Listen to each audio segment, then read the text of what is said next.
결승전 1차전이 끝난 직후부터 지금까지 이어지고 있는 논란을 보면서 저는 솔직히 한동안 화면을 다시 돌려보지 않을 수 없었습니다. 단순히 한 참가자가 탈락했다는 사실 때문이 아니라 그 탈락이 만들어낸 분위기와 반응이 너무 크기 때문입니다. 빈에서가 탈락했다는 결과가 공개된 순간 온라인 커뮤니티와 댓글창은 사실상 하나의 질문으로 가득 찼습니다. 정말로 이 결과가 자연스럽게 나온 것인가? 아니면 무언가 잘못된 방식으로 만들어진 것인가 하는 질문입니다. 저는 이 질문을 감정적으로 접근하기보다는 조금 더 차분하게, 그러나 솔직하게 바라볼 필요가 있다고 생각합니다. 먼저 가장 많은 사람들이 이야기하는 부분은 바로 빈예서라는 참가자의 위치입니다. 이 프로그램이 시작됐을 때를 떠올려 보면 빈예서는 처음부터 상당한 관심을 받았던 참가자였습니다. 어린 나이에도 불구하고 안정적인 가창력, 무대 장악력, 그리고 트로트라는 장르에 대한 이해도까지 갖춘 참가자라는 평가가 많았습니다. 실제로 방송 초반부터 여러 전문가와 시청자들이 빈예서를 유력한 우승 후보 가운데 한 명으로 언급했습니다. 대국민 응원 투표에서도 꾸준히 상위권을 유지했고 팬덤 규모 역시 프로그램 안에서 상당히 강한 편에 속했습니다. 이런 흐름을 고려하면 적어도 결승 무대에서 끝까지 경쟁하는 모습은 볼 수 있을 것이라는 기대가 자연스럽게 형성됐습니다. 그런데 결승전 1차전에서 탈락자가 한 명 발생했고 그 탈락자가 바로 빈에서였다는 사실이 공개되자 많은 사람들이 당황했습니다. 여기서 중요한 것은 단순히 팬들이 실망했다는 차원이 아니라 이 결과가 그동안 프로그램이 보여준 흐름과 맞지 않는다는 인식이 생겼다는 점입니다. 이 지점에서 사람들은 자연스럽게 심사 방식으로 시선을 돌립니다. 결승전 1차전의 룰을 다시 정리해 보면 신곡 대결을 통해 순위를 가리고 상위 7명은 다음 라운드로 직행하며 나머지 참가자 가운데 탈락자를 결정하는 방식이었습니다. 그런데 예상하지 못했던 상황이 하나 발생합니다. 7위가 2명으로 나오면서 원래 7명이 직행해야 하는 상황이 8명 직행으로 바뀌었습니다. 결국 탈락 후보는 2명만 남게 됐고 그 두 사람이 금잔디와 빈에서였습니다. 문제는 여기서 탈락자를 결정하는 방식이었습니다. 제작진은 이 선택을 국민 판정단에게 맡겼습니다. 숫자로 보면 약 330명 정도 되는 방청객입니다. 얼핏 보면 시청자 참여를 강화한 공정한 방식처럼 보일 수 있습니다. 하지만 조금만 생각해 보면 이 방식이 얼마나 많은 변수를 만들 수 있는지 알 수 있습니다. 결승전에 올라온 10명의 참가자는 모두 자신을 응원하는 팬들을 어느 정도씩 방청객으로 동원했습니다. 물론 정확한 비율을 공개된 자료로 확인할 수는 없지만 일반적으로 이런 프로그램에서는 참가자별로 일정한 비율의 팬이 들어오는 것이 자연스럽습니다. 예를 들어 각 참가자가 약 10% 정도의 팬을 데리고 왔다고 가정해 보겠습니다. 그러면 특정 두 사람의 팬을 제외한 나머지 80%는 다른 참가자의 팬일 가능성이 높습니다. 여기서 금잔디와 빈예석 가운데 누구를 떨어뜨릴 것인가라는 선택지가 주어지면 어떤 일이 벌어질까요? 많은 사람들이 자연스럽게 경쟁 구도를 떠올립니다. 내가 응원하는 가수에게 더 위협적인 참가자가 누구인지 생각하게 됩니다. 그리고 그 사람을 탈락시키는 쪽으로 선택이 이동할 가능성이 높습니다. 이것이 바로 역투표라고 불리는 현상입니다. 역투표는 실제로 여러 오디션 프로그램에서 꾸준히 문제로 지적돼 왔습니다. 예를 들어 과거 아이돌 오디션 프로그램에서도 비슷한 사례가 여러 번 있었습니다. 강력한 우승 후보가 예상보다 빨리 탈락하는 경우가 있었는데 그 이유를 분석해 보면 경쟁 팬덤의 전략적 투표가 영향을 준 경우가 많았습니다.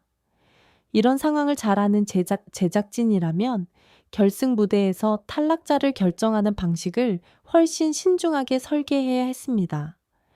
그런데 이번 경우에는 오히려 그 위험성을 그대로 열어둔 선택을 했습니다. 그래서 많은 시청자들이 의문을 제기합니다. 정말 몰라서 이런 방식을 선택했을까? 아니면 특정 결과를 유도하기 위해 이런 방식이 선택된 것일까 하는 질문입니다. 이 논란을 더 크게 만든 요소가 하나 더 있습니다. 바로 국민 판정단 점수와 실제 대중 반응 사이의 차이입니다. 방송에서 공개된 결과를 보면 빈에서는 신곡 무대 점수에서 상당히 낮은 위치에 머물렀습니다. 330점 만점 가운데 158점을 받아 하위권에 속했습니다. 이 점수만 보면 무대의 완성도가 다른 참가자들에 비해 떨어졌다고 해석할 수도 있습니다. 그런데 방송 이후 유튜브에 올라온 무대 영상의 조회수를 보면 전혀 다른 그림이 나타납니다. 예를 들어 같은 날 올라온 여러 신곡 무대 가운데 빈에서 영상은 조회수가 상위권에 속합니다. 홍지윤이 가장 높은 조회수를 기록했고 그 다음으로 여러 참가자들의 영상이 이어지는데 빈에서 역시 상위권에서 확인됩니다. 최소한 하위권이라고 보기는 어려운 수치입니다. 여기서 사람들이 느끼는 불편함이 생깁니다. 만약 현장에서 본 방청객들이 정말로 무대의 완성도를 기준으로 점수를 매겼다면 그 결과는 어느 정도 대중 반응과 비슷하게 나타나는 것이 일반적입니다. 물론 완전히 같을 수는 없습니다. 현장 분위기와 방송 시청 환경은 다르기 때문입니다. 하지만 큰 흐름에서는 어느 정도 비슷한 방향을 보이는 경우가 많습니다.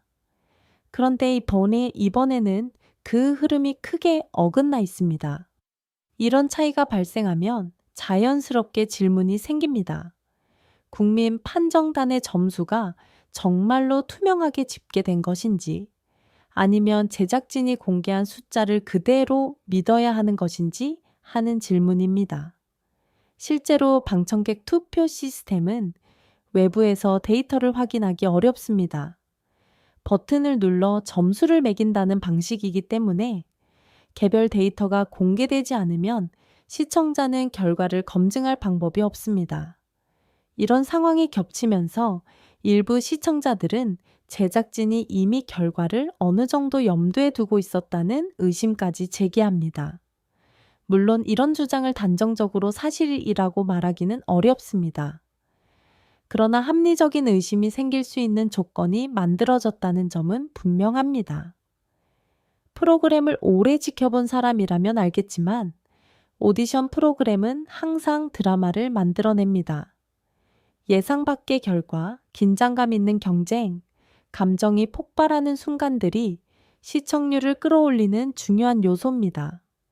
이런 관점에서 보면 제작진이 의도적으로 강력한 후보를 탈락시키려 했다는 주장까지 등장하는 이유도 이해할 수 있습니다.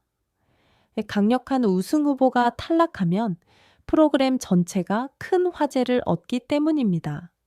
하지만 저는 이 문제를 조금 다른 각도에서도 바라볼 필요가 있다고 생각합니다. 제작진이 특정 참가자를 떨어뜨리기 위해 모든 것을 계획했다고 단정하기보다는 오히려 심사 방식 자체가 이런 결과를 만들 수 있는 구조였다는 점을 먼저 생각해야 합니다. 역투표 가능성이 열려있는 시스템, 투명하게 공개되지 않는 점수 집계, 그리고 결승이라는 긴장된 상황이 겹치면서 예상보다 큰 논란이 만들어졌을 가능성이 큽니다. 실제로 다른 음악 경연 프로그램에서도 비슷한 문제가 반복적으로 나타났습니다. 어떤 프로그램에서는 문자 투표 비율이 지나치게 높아 팬덤 규모가 결과를 좌우했고, 또 다른 프로그램에서는 현장 투표가 예상치 못한 결과를 만들어 논란이 된 적도 있습니다. 이런 사례를 보면 이번 상황도 완전히 낯선 일이라고 보기는 어렵습니다. 그렇다면 앞으로 무엇이 달라져야 할까요? 저는 가장 중요한 것은 투명성이라고 생각합니다. 점수가 어떻게 계산됐는지, 국민 판정단의 투표가 어떤 방식으로 반영됐는지 조금 더 구체적인 정보가 공개된다면 많은 의심이 자연스럽게 사라질 수 있습니다. 시청자들은 완벽한 결과를 요구하는 것이 아니라 결과가 만들어지는 과정이 납득 가능하기를 원합니다. 특히 결승전처럼 중요한 순간에서는 그 요구가 더 강해집니다. 이번 논란을 계기로 제작진이 심사 방식과 공개 방식에 대해 다시 고민해 볼 필요가 있다고 생각합니다. 또 한 가지 중요한 것은 참가자에 대한 시선입니다. 지금 온라인에서 벌어지는 논쟁을 보면 때로는 결과에 대한 분노가 특정 참가자에게 향하는 경우도 있습니다. 하지만 이건 분명히 잘못된 방향입니다. 빈예서 역시 무대 위에서 자신의 실력을 보여주기 위해 노력한 참가자일 뿐입니다. 결과가 어떻게 나오든 그 노력 자체가 사라지는 것은 아닙니다. 오히려 어린 나이에 이런 큰 무대를 경험했다는 사실이 앞으로의 활동에 더 큰 자산이 될 가능성이 있습니다. 실제로 과거 여러 오디션 프로그램에서도 우승자가 아닌 참가자가 더 크게 성장한 사례는 많습니다. 순위가 모든 것을 결정하지는 않습니다. 결국 지금 벌어지고 있는 논란은 단순히 한 참가자의 탈락 문제를 넘어 프로그램 전체의 신뢰와 연결돼 있습니다. 시청자들이 왜 이렇게 강하게 반응하는지를 제작진이 제대로 이해한다면 앞으로 비슷한 상황이 반복되는 일은 줄어들 수 있을 것입니다. 그리고 빈예서라는 참가자 역시 이번 경험을 통해 더 단단해질 것이라고 생각합니다. 무대에서 보여준 잠재력과 실력은 이미 많은 사람들에게 인상적으로 남아 있습니다. 경쟁 프로그램의 역사에서도 이런 순간이 새로운 시작이 되는 경우가 많았습니다. 그래서 저는 이번 사건을 지나치게 단정적으로 결론 내리기보다는 이 논란이 프로그램과 참가자 모두에게 어떤 변화를 가져올지 조금 더 지켜볼 필요가 있다고 생각합니다.